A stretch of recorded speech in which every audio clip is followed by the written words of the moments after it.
दिया recording studio Mohammadpur.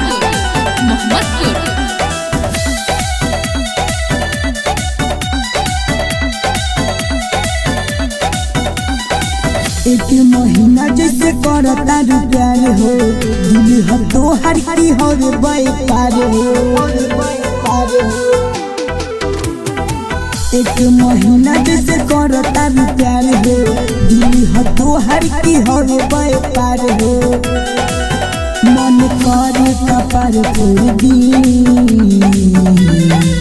जल्दी हमारा के छोड़ा पुकारे जा, कौन तोहरो के छोड़ दी। जल्दी हमारा के छोड़ा पुकारे जा, केहू तोहरो के छोड़ दी। तोहरो के छोड़ दी।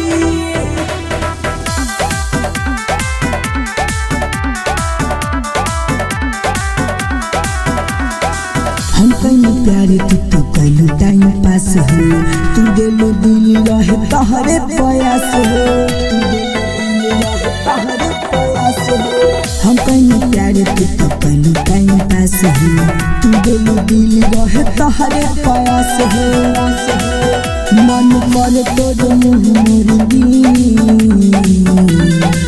जल्दी हमारा के छोड़ा पुकारे जा, कौन तोहरो के छोड़ दी।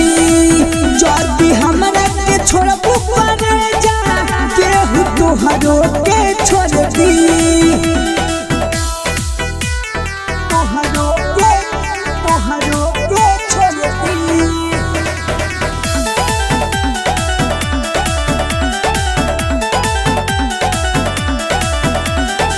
किसन प्रिय से खेती पहले बड़ा बादरे, और सन करम की रखबे ते आदरे, और सन करम की रखबे ते आदरे। किसन प्रिय से खेती पहले बड़ा बादरे, और सन करम की रखबे ते आदरे। तोरा अखिया में धूल झोंक दी, जल्दी हमारा के छोड़ा पुकारे जा, कौन तोहरो के छोड़ दी। जल्दी हमारा के छोड़ा पुकारे जा, केहू तोहरो के छोड़ दी। दिया रिकॉर्डिंग स्टूडियो मोहम्मदपुर।